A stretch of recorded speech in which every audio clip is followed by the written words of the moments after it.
नमस्कार विद्यार्थी मित्रांनो, स्वागत आहे तुमचं आपल्या या यूट्यूब चॅनलवर. तुम्ही जर या चॅनलवर नवीन असाल तर सबस्क्राईब करायला विसरू नका. आज आपण पाहणार आहोत वर्ग 7वी, विषय मराठी, पाठ 9वा, नात्याबाहेरचं नातं. आज आपल्याला या पाठाचा संपूर्ण स्वाध्याय, गृहपाठ, व्याकरण यावर अगदी सविस्तर, व्यवस्थित, काळजीपूर्वक अभ्यास करायचा आहे. स्वाध्यायाला सुरुवात करण्यापूर्वी आपण थोडक्यात या पाठाची प्रस्तावना बघूया. लेखक, नात्याबाहेरचं नातं या पाठाचे लेखक आहेत सुभाष किन्होळकर, 1970, मशाल, रानमेवा हे काव्यसंग्रह, ट्रिंग ट्रिंग, हस्त खेळतं हे बालकविता संग्रह, झळ ही कादंबरी, गगनगंध हा ललित लेख संग्रह प्रसिद्ध. आता नात्याबाहेरचं नातं या पाठामध्ये लेखकाला नेमकं काय सांगायचं आहे ते आपण थोडक्यात जाणून घेऊया. लेखक थंडीच्या तडाख्यात सापडलेल्या कुत्र्याच्या गोंडस पिल्लाला घरी घेऊन येतात, त्याला पाळतात. डांग्या नावाच्या या कुत्र्याच्या स्वभावातील स्वामीभक्ती, रुबाबदार दिसणे, वागण्यातील ऐट व त्यांच्या कुटुंबाला लागलेला लळा इत्यादी गोष्टी प्रस्तुत पाठात लेखकांनी रोचक व वेधक प्रसंगातून शब्दबद्ध केले आहेत. त्यानंतर तुम्ही काय कराल यावर आधारित 2 प्रश्न प्रस्तावनेमध्ये विचारले आहेत. तर तुम्ही तुमच्या स्वतःच्या मनाने याची उत्तरे लिहायची आहे. मी थोडक्यात उत्तर कशा पद्धतीने लिहायचं आहे ते सांगते. तर पहिला प्रश्न आहे, एका कुत्र्याच्या पिल्लाच्या पायाला इजा झाली आहे, अशा प्रसंगी तुम्ही काय कराल? उत्तर, तुम्ही काय कराल ते तुम्ही लिहायचं आहे. मी काय करेल किंवा मला माहीत असलेलं उत्तर मी लिहिते, किंवा तुम्ही अशा पद्धतीने लिहिलं तरी चालेल. त्या कुत्र्याला उचलून घरी आणेन, रुमालात गुंडाळून ऊब देईन, त्याच्या पाठीवरून हात फिरवीन, त्याला घरी घेऊन जाईन, जखम नीट पाहून त्यावर घरगुती औषधोपचार करीन, ठराविक वेळाने दूध प्यायला देईन, ते बरे होईपर्यंत सर्वतोपरी पिल्लाची काळजी घेईन, त्यावर हळद लावेल, गरज वाटल्यास पशुवैद्यकीय डॉक्टरांना सुद्धा दाखवीन आणि त्याला औषधोपचार करायला सांगेन. तुम्हाला अजून काही उपाय सुचत असतील तर आपण त्याखाली लिहू शकतो. दुसरा प्रश्न आहे, तुमच्या घराच्या बाहेरील बाजूस चिमणी घरटे बांधत आहे. जर असं होत असेल तर तुम्ही काय कराल? उत्तर, मानवी निवासस्थानाजवळ पक्ष्यांच्या घरट्यासाठी तुम्ही सर्वात चांगली गोष्ट म्हणजे त्रास कमी करण्याचा प्रयत्न करणे. आदरपूर्वक अंतरावर राहा, पायी रहदारी कमी करा, दरवाजा उघडणे, बंद करणे आणि पुढे ढकलणे आणि त्या क्षेत्रासाठी प्रकल्प किंवा बांधकाम पुढे ढकलणे. जर एखादा पक्षी तुमच्या मालमत्तेवर गैरसोयीच्या ठिकाणी घरटे बांधत असेल तर चांगली बातमी अशी आहे की घरटी बांधण्याचा कालावधी कायमचा नसतो आणि काही प्रजातीमध्ये हा कालावधी फक्त काही आठवड्यांचा असू शकतो. रॉबिन्सचा समावेश असलेल्या बहुतेक सॉंग बर्डसाठी घरटे बांधण्याचे चक्र अंडी घालण्यापासून पिल्ले घरटे सोडण्यापर्यंत म्हणजेच 2 आठवडे उष्मायनाचे आणि 2 आठवडे घरटे 2 आठवडे असते. ते हलवल्यास पक्षी अनेकदा त्यांचे घरटे सोडून देतात. काही लोक जवळपास घरटे बांधणाऱ्या पक्ष्यांना अतिरिक्त अन्नस्रोत उपलब्ध करून देण्यासाठी फीडर लावणे किंवा जेवणात किडे सोडणे निवडतात, परंतु घरटे यशस्वी होण्यासाठी हे आवश्यक नसते. ते त्यांच्या अन्नाची सोय व्यवस्थित लावतात, परंतु फक्त आपण त्यांना ज्या ठिकाणी ते घरटे बांधत आहेत त्या ठिकाणी त्यांना कोणत्याही प्रकारचा त्रास न देता घरटे बांधू द्यावे.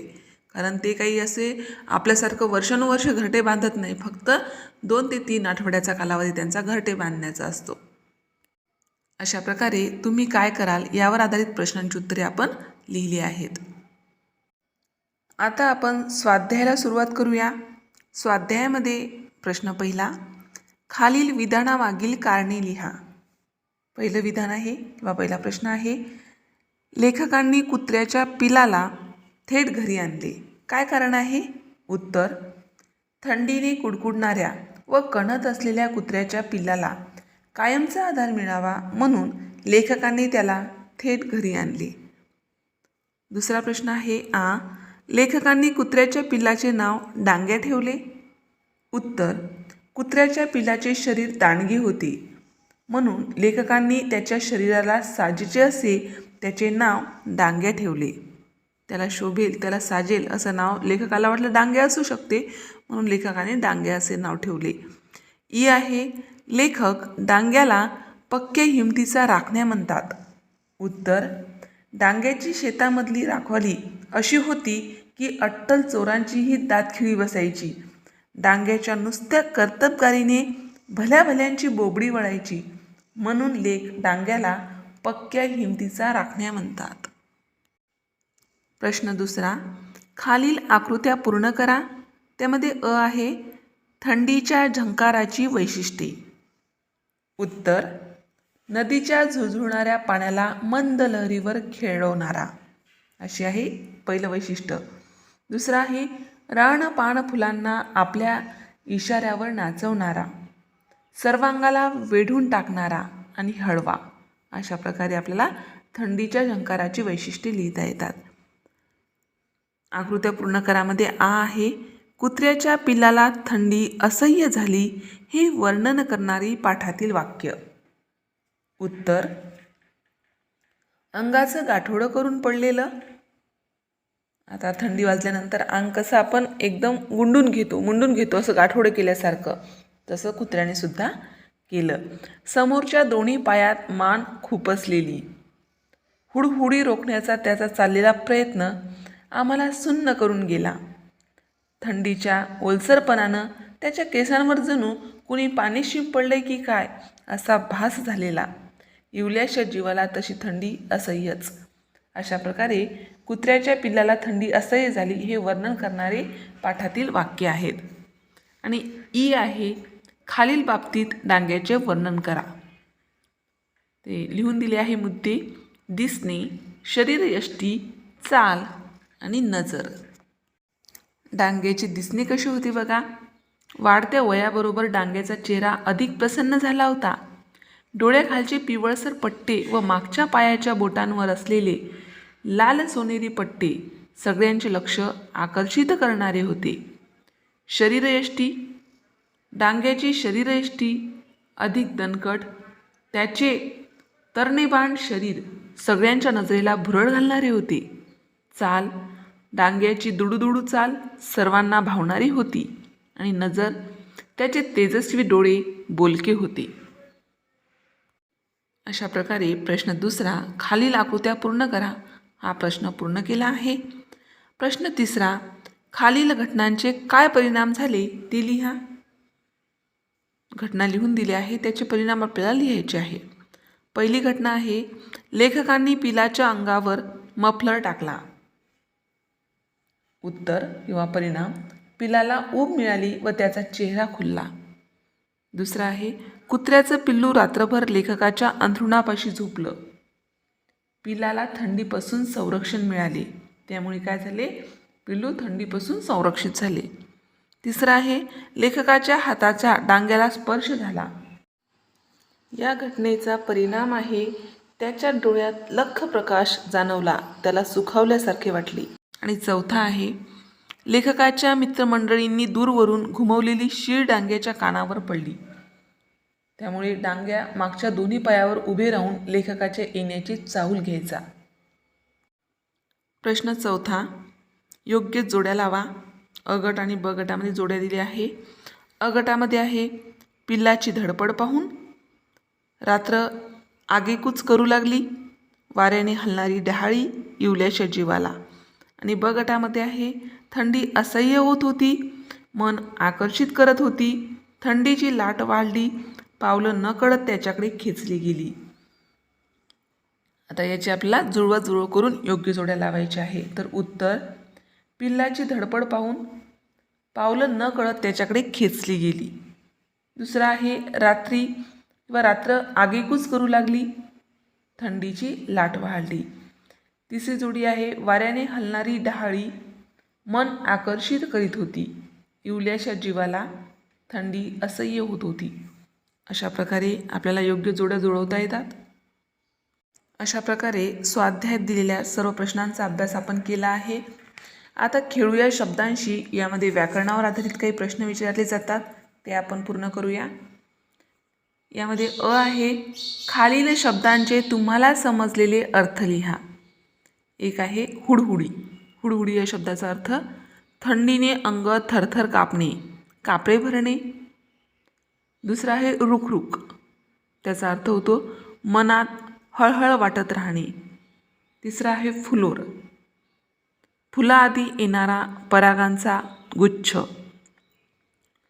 अष्टपैलू व्यक्तिमत्व. अर्थ अनेक गोष्टीत कुशल असणारी व्यक्ती. नंतर विश्वस्त, विश्वासू राखणदार, एखाद्या संस्थेच्या मूळ संस्थापकापैकी एक व्यक्ती. आणि त्यानंतर आहे सोहळा. सोहळा यामध्ये आहे समारंभ, उत्सव. त्यानंतर आ आहे, खालील शब्दांचा सहसंबंध लावा. यामध्ये 2 त्रिकोणाच्या आकृत्या दिल्या आहे, त्यामध्ये वेगवेगळे शब्द दिले आहेत. त्या शब्दांचे आपल्याला सहसंबंध जुळवायचे आहे. तर पहिले प्रश्नामध्ये दिलेले शब्दांचे वाचन करूया. पहिल्या त्रिकोणामध्ये आहे शुभ्र, प्रसन्न, लाल सोनेरी, निळसर, हळदुली.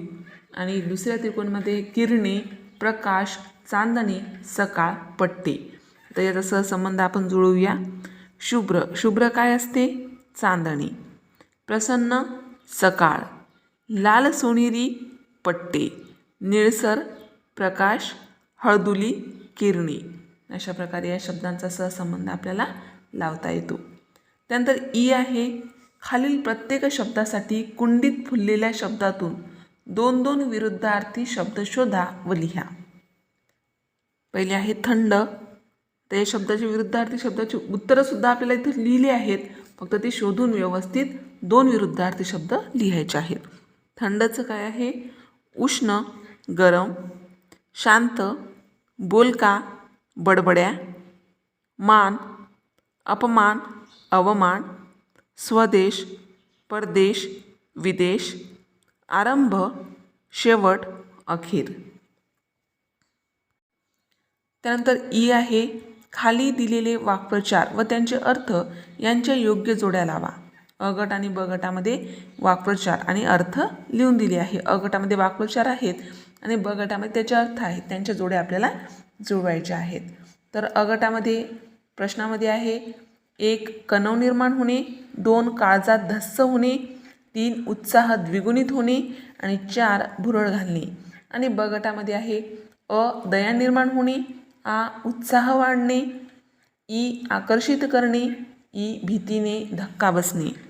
तर उत्तर, कणव निर्माण होणे म्हणजे दया निर्माण होणे, काळजात धस्स होणे म्हणजे भीतीने धक्का बसणे, उत्साह द्विगुणित होणे म्हणजे उत्साह वाढणे, भुरळ घालणे म्हणजे आकर्षित करणे. त्यानंतर उ आहे, खालील शब्द अभ्यासा आणि तुमच्या लेखनात त्यांचा वापर करा. त्यामध्ये पहिला आहे नखशिखांत. त्याचा अर्थसुद्धा दिला आहे, पायाच्या नखापासून डोक्यापर्यंत. तर याचं वाक्य आपल्याला तयार करायचं आहे. तर वाक्य तयार करू. अनु दुचाकीवरून पडली, परंतु तिच्या नखशिखांत कुठेही इजा झाली नाही. दुसरं आहे अपादमस्तक. त्याचा अर्थ होतो पायापासून डोक्यापर्यंत. नवीन नवरीला आजी सासूने अपादमस्तक न्याहाळले. अशा प्रकारे दिलेल्या शब्दांचा आपण आपल्या लेखनात वापर करू शकतो. यापेक्षा वेगळी वाक्यसुद्धा आपण लिहू शकतो. त्यानंतर आहे लिहिते होऊया. लिहिते होऊयामध्ये आहे, विविध प्राणी व त्यांचे प्रकार, आवडता प्राणी कोणता, आवडण्याचे कारण, स्वभाव व गुणवैशिष्ट्ये, त्याच्याबरोबरचा अविस्मरणीय प्रसंग. आता एकंदरीत आपल्याला माझा आवडता प्राणी यावर आपल्याला निबंध लिहायचा आहे. तर आता या पाठाला अनुसरून आपण माझा आवडता प्राणी कुत्रा यावरच निबंध लिहूया. पहिला आहे विविध प्राणी व त्यांचे प्रकार. प्राणी विविध असतात, त्यांचे प्रकारसुद्धा विविध आहेत. तर पृष्ठवंशीय प्राण्यांचे 5 सर्वात प्रसिद्ध वर्ग. पाठीचा कणा असलेले प्राणी म्हणजे सस्तन प्राणी, पक्षी, मासे, सरपटणारे प्राणी, उभयचर प्राणी. पाठीचा कणा नसलेले बरेच प्राणी देखील आहेत, त्यांना इन्व्हर्टेब्रेट्स म्हणतात. सर्वात सामान्यपणे ओळखले जाणारे 2 वर्ग म्हणजे अर्कनिड्स, कोळी आणि कीटक. अशा प्रकारे आपण विविध प्राणी व त्यांचे प्रकार या मुद्द्याचं थोडक्यात स्पष्टीकरण केलं आहे. आवडता प्राणी कोणता? आता बऱ्याच जणांचे विविध प्राणी, विविध पक्षी आवडते असतात. वाघ, सिंह, हरिण, कोल्हा, लांडगा, हत्ती. परंतु माझा आवडता प्राणी कुत्रा आहे. मला सुद्धा कुत्रा हाच प्राणी खूप आवडतो. आता आपण निबंधाला सुरुवात करूया. माझा आवडता प्राणी कुत्रा. थोडक्यात परिचय बघा. कुत्रे, ज्यांना सहसा माणसाचा सर्वात चांगला मित्र म्हणून संबोधले जाते, ते हजारो वर्षापासून पाळीव प्राणी आहेत आणि मानवी समाजाचा अविभाज्य भाग बनले आहेत. त्यांची निष्ठा, आपुलकी आणि अष्टपैलूपणा त्यांना माझा आवडता प्राणी बनवतो. या निबंधात कुत्र्यांना माझ्या हृदयात विशेष स्थान का आहे आणि ते इतके उल्लेखनीय प्राणी का आहेत हे मी स्पष्ट करेन. आता कुत्रा हा प्राणी आवडण्याचे कारण काय आहे? का तो प्राणी मला आवडतो ते लिहायचं आहे. कारणे वेगवेगळी असू शकतात. तुम्हाला का आवडतो, मला का आवडतो, आपण आपल्या पद्धतीने कारणे लिहू शकतो किंवा अशा पद्धतीने लिहिली तरी चालतील. पहिलं कारण आहे बिनशर्त प्रेम आणि निष्ठा. कुत्रे त्यांच्या मानवी साथीदाराबद्दल त्याच्या अटल निष्ठा आणि बिनशर्त प्रेमासाठी ओळखले जातात. तुमचा दिवस चांगला असो किंवा वाईट, एक कुत्रा नेहमीच तिथे असतो, शेपूट हलवतो आणि तुमच्यावर प्रेमाचा वर्षाव करतो. त्यांच्या मालकांशी मजबूत भावनिक बंध निर्माण करण्याची त्याची क्षमता अतुलनीय आहे. कुत्रे सहसा त्यांच्या मानवी कुटुंबातील सदस्यांची सुरक्षितता आणि कल्याण सुनिश्चित करून सहज संरक्षणात्मक स्वभावाचे प्रदर्शन करतात. हे बिनशर्त प्रेम आणि निष्ठा कुत्र्यांना अनमोल साथीदार बनवते. या सर्व कारणामुळे मला कुत्रा हा प्राणी खूप आवडतो. त्यानंतरचा मुद्दा आहे स्वभाव व गुणवैशिष्ट्ये. कुत्र्याचा स्वभाव कसा असतो, त्याची गुणवैशिष्ट्ये नेमकी काय आहेत? तर सहवास आणि सामाजिक समर्थन. कुत्रे उत्कृष्ट साथीदार आहेत. ते त्यांच्या मालकांना सांत्वन आणि भावनिक आधार देतात. त्यांच्याकडे मानवी भावना जाणण्याची जन्मजात क्षमता आहे आणि त्यांची उपस्थिती तणाव, चिंता आणि एकाकीपणा दूर करू शकते.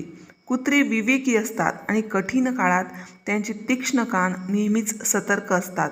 त्यांचा सततचा सहवास आणि आपल्या जीवनात आनंद आणण्याची क्षमता एक विशेष बंधन निर्माण करते. त्यानंतर आहे अष्टपैलुत्व.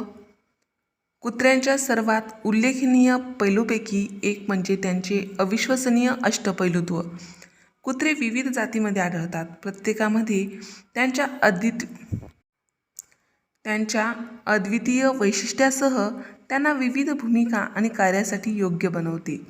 शोध आणि बचाव कार्यापासून ते थेरपीच्या कामापर्यंत दृष्टीहीनांसाठी कुत्र्याचे मार्गदर्शन करणे किंवा कुटुंबातील निष्ठावंत पाळीव प्राणी म्हणून सेवा करणे. कुत्र्यांनी वेळोवेळी सिद्ध केले आहे की ते असंख्य भूमिका पार पाडण्यासाठी जुळवून घेऊ शकतात. त्यांची बुद्धिमत्ता आणि शिकण्याची इच्छा त्यांना उच्च प्रशिक्षित बनवते, ज्यामुळे ते विविध क्षेत्रात उत्कृष्ट कार्यरत भागीदार बनवतात. अशा प्रकारे आपल्याला कुत्र्याचे स्वभाव व गुणवैशिष्ट्ये लिहिता येतात. तर त्याच्याबरोबरचा अविस्मरणीय प्रसंग. आता कुत्र्याबरोबर तुमचा काय अविस्मरणीय प्रसंग आहे तो आपल्याला लिहायचा आहे. तर माझा एक प्रसंग आहे. लहान असताना मी रोज कुत्र्याला चपाती टाकायची. एखाद्या दिवशी जर मी विसरली तर तो कुत्रा मला आठवण करून द्यायचा की आज मी चपाती टाकायची विसरली, आणि त्याने आठवण करून दिल्यानंतर मी लगेच त्या दिवशी चपाती टाकायची. हा असं नेहमी घडायचं. त्यामुळे तो माझा अविस्मरणीय प्रसंग राहील की कुत्रा हा प्राणी खूप जीव लावणारा, जिव्हाळा देणारा आणि हुशार, आपल्याशी चांगले नाते टिकवून ठेवणारा असतो. शेवटी कुत्र्यांनी माणसाचा सर्वात चांगला मित्र म्हणून त्याची प्रतिष्ठा योग्यरित्या कमावली आहे. त्यांची अतूट निष्ठा, बिनशर्त प्रेम, अष्टपैलुत्व आणि मानवी कल्याणावर सकारात्मक प्रभाव यामुळे त्यांना अपवादात्मक प्राणी बनवतात. सहकारी आणि कार्यरत भागीदार म्हणून ते आपल्या जीवनात आनंद, सांत्वन आणि आदराची भावना आणतात. शेपूट ओले, नाक किंवा भावपूर्ण डोळे असो, कुत्र्यामध्ये आपल्या हृदयाला स्पर्श करण्याची आणि आपले जीवन समृद्ध करण्याची अद्वितीय क्षमता असते. म्हणून माझा आवडता प्राणी म्हणून त्यांना विशेष स्थान आहे, यात आश्चर्य नाही व यात काही वावगं नाही, कारण कुत्रा हा आवडण्यासारखाच प्राणी आहे. अशा पद्धतीने या मुद्द्याला अनुसरून तुम्ही तुमचा आवडता प्राणी यावर निबंध लिहू शकता. यानंतर आपण समजून घेऊया यामध्ये शब्दयोगी अव्यये व क्रियाविशेषण अव्यये यातील फरक. खालील 2 गटातील वाक्य वाचा. गट 1 यामध्ये पहिलं वाक्य, मी रोज सकाळी 6 पूर्वी उठतो. गट 2 मध्ये पहिलं वाक्य आहे, पूर्वी राजेशाही होती. दुसरं वाक्य, तो आरशासमोर उभा होता. माझा मित्र समोर उभा होता. तिसरं वाक्य, डोंगरावर हिरवेगार गवत उगवले होते. ताईने वर पाहिले. वरील दोन्ही गटात पूर्वी, समोर, वर हे शब्द दिसतात. पहिल्या गटात ते शब्दांना जोडून आले आहेत म्हणून ते शब्दयोगी अव्यय आहेत, तर दुसऱ्या गटात ते स्वतंत्रपणे आले असून वाक्यातील क्रियापदाबद्दल विशेष माहिती सांगतात म्हणून ते क्रियाविशेषण अव्यय आहेत. तर खालील शब्दांचा क्रियाविशेषण व शब्दयोगी अव्यय असा दोन्ही प्रकारे उपयोग करून प्रत्येकी 2-2 वाक्ये लिहा. पहिला शब्द आहे पुढे. पुढे या शब्दापासून आपल्याला क्रियाविशेषण अव्यय या संबंधित वाक्य तयार करायचं आहे. तर ते वाक्य आहे, ती इमारत पुढे आहे. आता पुढे या शब्दावरूनच शब्दयोगी अव्यय असं वाक्य तयार करायचं आहे. तर ते वाक्य तयार होईल, इमारतीपुढे पोस्ट ऑफिस आहे. दुसरा शब्द दिला आहे मागे.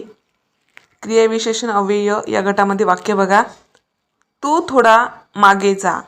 आणि मागे या शब्दावरूनच शब्दयोगी अव्यय या गटातील वाक्य तयार होईल, मंदिरामागे झाड आहे. तिसरा शब्द दिला आहे बाहेर. तर क्रियाविशेषण अव्यय यामध्ये शब्द आहे, बाहेर ऊन खूप तापत आहे. आणि शब्दयोगी अव्यय यामध्ये आपल्याला या गटामध्ये वाक्य तयार होईल की घराबाहेर जाऊ नको. चौथा शब्द दिला आहे खाली. क्रियाविशेषण अव्यय या गटातील वाक्य तयार होईल, रस्त्याचा उतार खाली आहे. आणि दुसरं खाली हे शब्दयोगी अव्यय, तुझ्या पायाखाली भोरा आहे. त्यानंतर पाचवा शब्द दिला आहे जवळ. जवळ क्रियाविशेषण अव्यय या गटातील वाक्य, माझं कार्यालय जवळ आहे. आणि शब्दयोगी अव्यय यामध्ये जवळ या शब्दावर वाक्य तयार करता येईल, कार्यालयाजवळ माझं घर आहे. आणि 6वा शब्द आहे नंतर. यामध्ये क्रियाविशेषण अव्यय या गटातील वाक्य तयार होईल, तू नंतर ये. आणि शब्दयोगी अव्यय या गटातील वाक्य तयार होईल, मी सुट्टीनंतर भेटेन. अशा प्रकारे दिलेल्या शब्दावरून आपण क्रियाविशेषण अव्यय आणि शब्दयोगी अव्यय या गटातील वाक्य तयार केले आहे. एक गोष्ट लक्षात घ्यायची आहे, क्रियाविशेषण अव्यय हे जे वाक्य तयार करताना तो शब्द असतो दिलेला तो वेगळा असतो, आणि शब्दयोगी अव्यय या गटातील वाक्य आपल्याला तयार करायचं असेल तर तो शब्द एका विशिष्ट शब्दाशी जोडलेला असतो. अशा प्रकारे आपल्याला वाक्य अजून तयार करता येतात. त्यानंतर आहे, खालील वाक्यातील शब्दयोगी अव्यये ओळखा व ती कोणत्या शब्दांशी संबंध जोडतात ते लिहा. पहिलं वाक्य आहे, मी परीक्षेनंतर पोहण्यास शिकणार आहे. यामध्ये अव्यय आहे नंतर आणि ते परीक्षा या शब्दाशी जोडले गेलं आहे. दुसरं वाक्य आहे, तुझ्या देखील हे लक्षात कसे आले नाही. देखील हे अव्यय आहे आणि तुझ्या हे शब्दाशी ते जोडलेलं आहे. ई आहे, रस्त्यावरील विजेचे दिवे गेले होते. यामध्ये वरील हे अव्यय आहे आणि रस्ता या शब्दाशी ते जोडलेलं आहे. चौथं वाक्य आहे, देशाला देण्यासाठी तुमच्याकडे 10 मिनिटे वेळ आहे का. त्यामध्ये पहिलं आहे, त्यामध्ये अव्यय आहे साठी आणि कडे आणि संबंध आहे साठीचा संबंध देण्यासाठी आणि कडे हा तुमच्याकडे. अशा पद्धतीने हे अव्यय आणि त्यांचे संबंध कोणत्या शब्दाशी जुळले आहेत ते आपण लिहिलं आहे. आता वेळ आहे आजच्या गृहपाठाची. तर आजचा गृहपाठातील प्रश्न आहे, टीव्हीवरील विविध वाहिन्यांवर प्राणी जीवनविषयक प्रसारित होणारे कार्यक्रम तुम्ही पाहता. तुम्हाला आवडणाऱ्या प्राणी जीवनविषयक कार्यक्रमांची यादी तयार करा. आता तुम्ही कोणते कार्यक्रम पाहता किंवा कार्यक्रम जरी पाहत नसाल तर कोणत्या वेळी कोणता कार्यक्रम टी व्हीवर लागतो, कोणत्या चॅनलवर तो प्रसारित होतो, त्यांची फक्त कार्यक्रमाची यादी करायची, कोणतीही माहिती लिहायला सांगितली नाही. कोणकोणते कार्यक्रम प्रसारित केले जातात त्या वाहिन्यांची नावे लिहून कमेंट बॉक्समध्ये पाठवायची आहेत. अशा प्रकारे नात्याबाहेरचं नातं या पाठाचा संपूर्ण स्वाध्याय, व्याकरण चा सविस्तर अभ्यास आपण या व्हिडिओमध्ये केला आहे. अशाच प्रकारचे विविध वर्गाचे विविध विषयाचे स्वाध्यायासंबंधित परीक्षेसंबंधित व्हिडिओ पाहण्यासाठी आपल्या या चॅनलला सबस्क्राईब करा. आम्ही बनवलेले सर्वच व्हिडिओ लवकरात लवकर तुमच्यापर्यंत पोहोचण्यासाठी बाजूला दिलेल्या बेल आयकॉन बटनवर क्लिक करा. तुम्हाला जर हा व्हिडिओ आवडला असेल तर नक्की लाईक करा. काही समस्या असेल, काही अडचण असेल तर कमेंट करा. शक्य असेल तर मित्रमैत्रिणीमध्ये शेअर करा. आणि सर्वात महत्त्वाचं म्हणजे तुम्ही हा व्हिडिओ शेवटपर्यंत पाहिल्याबद्दल धन्यवाद.